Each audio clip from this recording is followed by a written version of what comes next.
comes. We suspect he will be the crowd favorite. They're asking for his music. They have a special song they love to play. It's adapted just for him called the Atlantic City Express. They want their music. All right, there they go. Remember the song Expressway to My Heart? Well, this is an adaptation of that. He says he feels victory, that losing's made him a whole lot tougher. He said, Bowe is looking over me. He can't do that. He said he has to look right at me.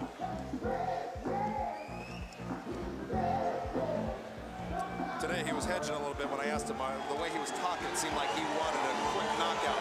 And he kind of hedged away from answering that question. But Carmine Graziano, from what I understand, who's going to be in the corner with Seldon tonight, most definitely said he's going after an early knockout.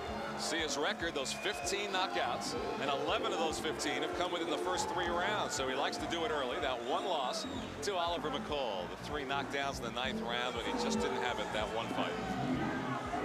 And how about Goosen's corner for the favorite in this fight?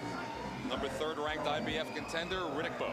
Riddick Bowe, great looking prospect. Really come a long way since that loss he had against Lennox Lewis in the Olympics. But he's got to look for that right hand right over the jab of Seldon. He's got a great jab, but he tends to drop it a little bit. Ribalta came over the top and knocked him down in the first round of their fight.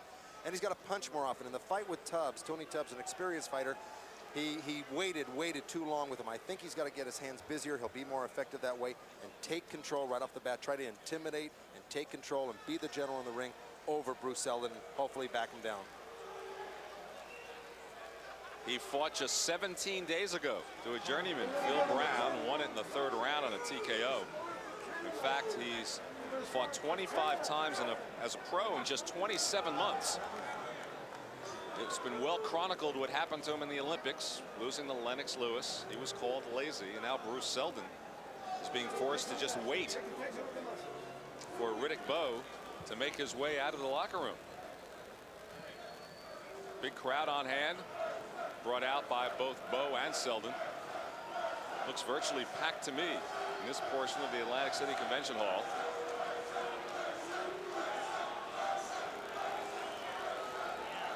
And the crowd getting a little bit restless as they await Riddick Bowe.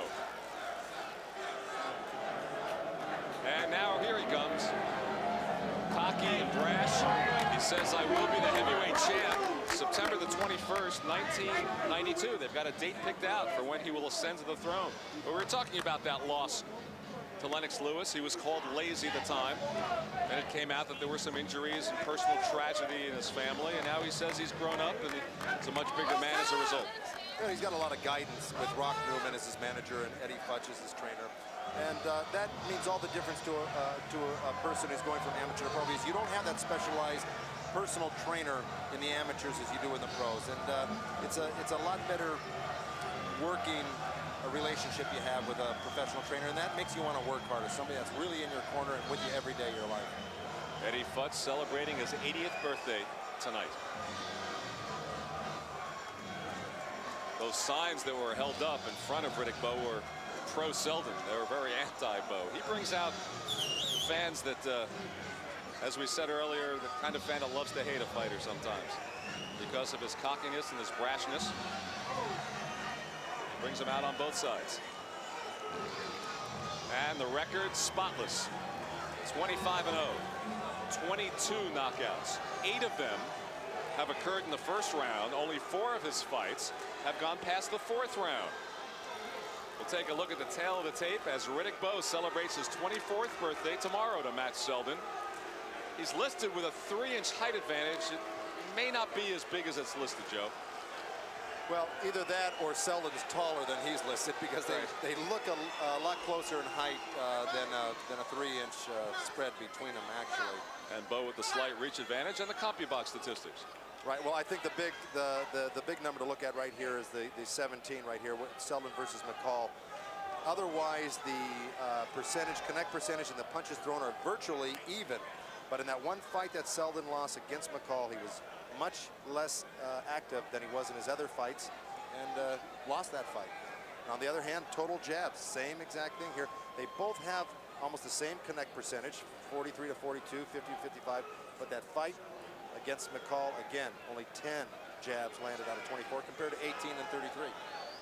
And now rules for the fight. New Jersey state rules, 10-point must system. There is a standing 8 count, unlike the championship fight we had. 3 knockdown rule also in effect. Cannot be saved by the bell in any of the 10 rounds tonight. And either the doctor or the referee can stop the fight. Right now, let's go up to ring announcer Michael Buffer for the pre-fight introductions. Ladies and gentlemen, Top Rank Incorporated, along with Atlantic City's Trump Plaza Hotel and Casino, in association with the undisputed King of Beer Budweiser, present the second featured bout of the evening.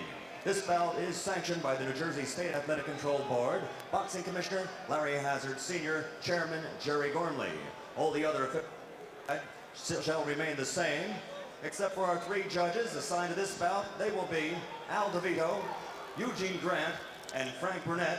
And the man assigned inside the ring in charge of all the action is the referee, Joe O'Neill. And now, ladies and gentlemen, once again from Atlantic City's Convention Hall, by way of the Trump Plaza Hotel and Casino, let's get ready to rumble! 10 rounds of boxing in the heavyweight division. Introducing first, fighting out of the blue corner, wearing the black trunks with gold trim and weighing in even 220 pounds. He's from right here in Atlantic City, New Jersey. His professional record, 18-1, and 15 of those 18 victories are by KO. Ladies and gentlemen, the Atlantic City Express, Bruce Seldon.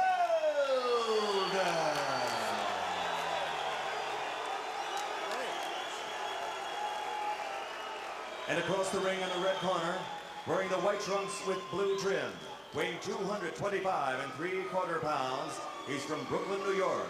This 1988 Olympic silver medalist in the super heavyweight division is undefeated as a professional, 25-0 with 22 KOs, ranked number 3 in the world by the IBF. Ladies and gentlemen, Brooklyn's pride and joy, Riddick Big Daddy Bowe.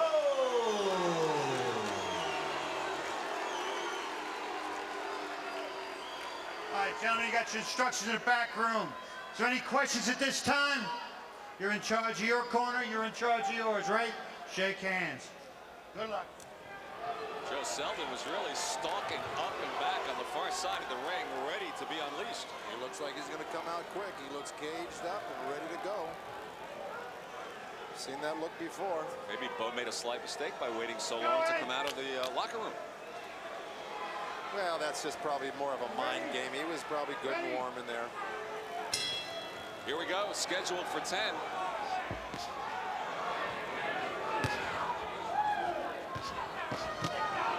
Seldon certainly coming out strong, throwing a lot of punches.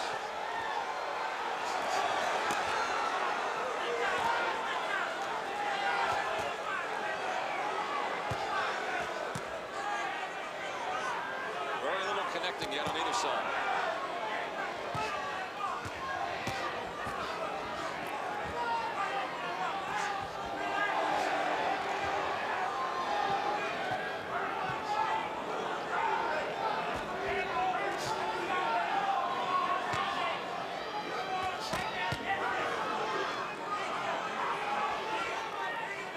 Attack each other from the inside, hits together.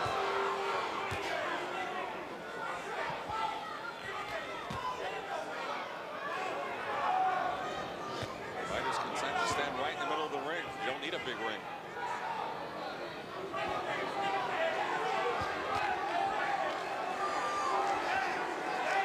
Seldon flicking that jab. Whoa! Seldon is down.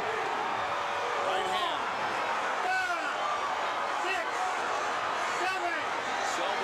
At us and he jumps right up. Well, Shades of Revolta did the same thing. Looked like he was out cold. Jumped up, fresh as a daisy. The count of 4, he looked over and winked. And he's down a second time. If he's in great shape, he'll be able to get up and recover from this. But it doesn't look like it. He does it. That's it. Another first round knockout for Riddick Bowe.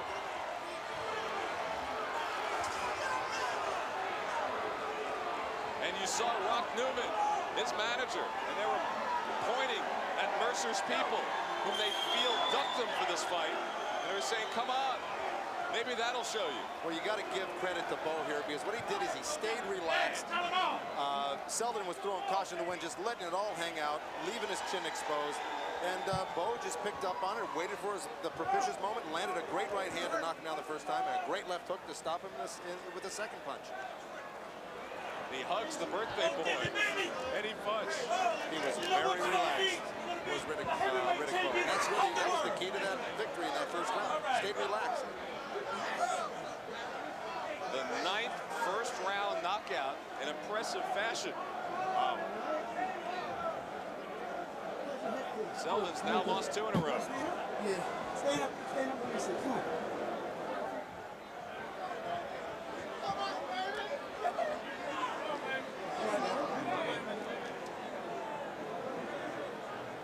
He's still got to be on wobbly legs, because when you stay down that long, try to get up and fall back down again, your equilibrium's got to be way off. Looked like that left hook hit him right on the temple. The thing about Bowe is he can mug the camera and talk trash before a fight. He can back it up. Let's take a look at this here. Here's that first right hand, landed square on the chin. It's kind of a delayed reaction here. Yes, it is. Bingo, he falls down. Here's where he did the Sleeping Beauty, and he popped right up. Couple jabs, right hand landed good. That wobbled him a little bit, and there he goes. His legs went right out from underneath him.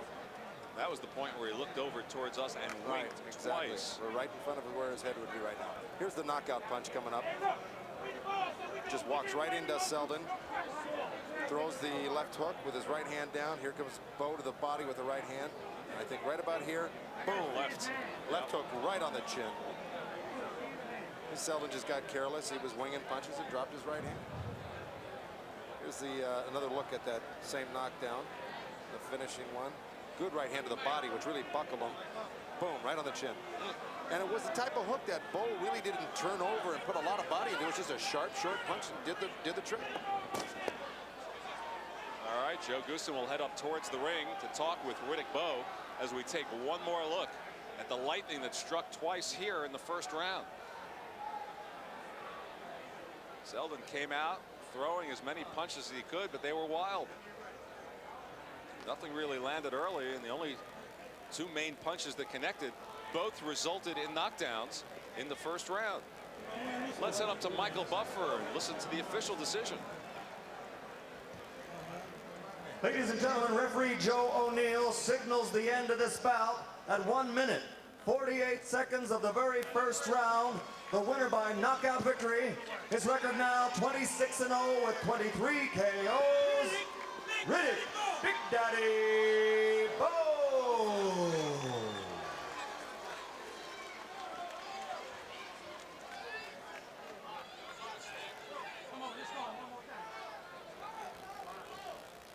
Well, Riddick Bowe takes just 1:48 as you take a look at what there was in this fight. Seldon, according to CompuBox, landed 54% of his punches. 21 of 39. Wasn't much force on those that landed. Riddick Bowe apparently landed just 9. Not a bad percentage when you figure if you land 9 and 2 of them result in knockdowns. That may be some kind of record. As Bowe gets the 23rd knockout in his 26 fights, and one of the more impressive ones, knocking out the once beaten Bruce Seldon in his hometown.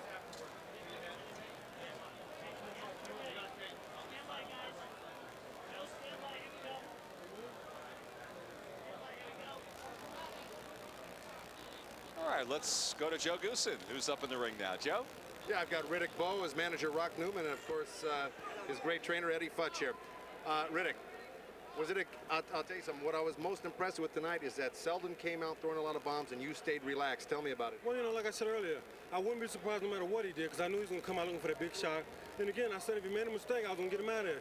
He made a mistake, and there you have it. I'm falling, and I can't get up. That's as I predicted. And again, I think I can do that to any heavyweight who tries to punch with me. I'm ready for the best of Mike Tyson, Evander Holyfield. Bring it on. You remember what the mistake was that he made? Yeah. He dropped his hands, and again, he jumped up too fast. I can still see in his eyes that he wasn't okay. So I went straight to him. I was somewhat anxious, but the ref stopped me. But again, once I get a guy hurt, I can finish him. You know what I mean? You definitely did that left hand. There was no way he was going to get up from Rock. What do you foresee in Riddick's immediate future? Well, in the immediate future, we're going to Little Rock, Arkansas, and help get Dick Gregory in his fight against drugs and that fine group down there, Dignity. Beyond that, we're going to come back. Riddick's going to take a little time off, take a little rest, and then try to get the elite of the division. I feel, and Eddie Futch feels, and Riddick Bowe feels, that he is ready for the top. He is now banging on the throne door. We just want a chance against any and everybody. When you say the top, you're talking about Holyfield or Tyson, obviously. Tyson. But who's the one that you're going to have to go through We would before like you to get go there? through Lennox Lewis, Chicken Little Ray Mercer, Chicken Littler He gets the Tommy, same treatment. Tommy Morrison. All the same thing would happen to all of those young fellas. Who gets the same treatment? Ray Mercer. Is there something that you don't like about Ray Well, Mercer? there's something special about him I want to do to him, you know what I mean? He's been ducking and dodging me. I think a guy like Bruce Seldon would give him a hell of a fight, you know what I mean? But again, this is his town, and I would like to fight him here. Is there something in particular you think Ray Mercer might be afraid of? Getting his ass whooped. That's what. The left and the right. All right, so anybody like any names pop up, like Morrison or... Whoever, it doesn't make a Let difference. me tell you something. We've had some conversations with a former great champion. I understand there is some interest, and we're more than welcome the opportunity for a match against Larry Holmes. Larry's on the comeback trail, attempting, it seems to me, to do what George Foreman we're doing. We're having some discussions, negotiations with Larry. There's a possibility that that fight can be made. I think it would be a great, great fight, a great learning experience for Riddick Bowe, and we're ready to get it on if Larry Holmes is. And as I said earlier, I want to give Papa Smurf a birthday present. Happy birthday, Papa You gotta- Smurf. Eddie, get in here, Eddie. Eddie, come on in here. Let me get Eddie on camera. Rock, bring Eddie here right in the middle and let him know where the camera's right here. 80-year-old Eddie Futch Day. Congratulations, Eddie. Thank you. Thank you. Listen, tell me what's best about Riddick Bowe, that you've seen the best improvement you've seen in him, especially in the past few fights. Well, Riddick Bowe has always had the equipment. He's always had control. The use of every punch in boxing, and now he knows how to use them and when to use them. He's a thinking fighter now. His mental attitude has changed toward the game. He's very serious, and that's been a big asset to get that serious attitude toward the job he has to do. Eddie, who would you like to see Riddick fight next? Of course, you're his trainer, so you're going to think a little bit differently than maybe his manager or the fighter himself. Who would you really like to see him next? Who would fight him next? Well, I think Riddick is ready for any fighter in the world. I would prefer Holyfield. I would really prefer Holyfield. I think his Holyfield style is made to order for Bowe. What makes Holyfield so vulnerable to Riddick Bowe? They're both the boxers. Bowe is the bigger of the two. He's the taller of the two, and he's got a great left hand. He has the reach advantage. He can punch with either hand, and he has mobility for a fellow weighing 230 pounds. And so I don't think that Holyfield could outmatch him in any department. Well, I'm going to turn you people loose because Rock may need some help over there. He's getting involved with Mercer's people. I'm going to cut you loose. Congratulations. Wonderful win. Don't take nothing away from Bruce Seldon. He was in shape, he came ready to fight, and I still think he can do a little something out there in the heavyweight division. I certainly do. And I wish him the best of luck. That's wonderful. Listen, we're going to wrap that up and send it back to Len Berman ringside, and I'm going to get out of this ring before I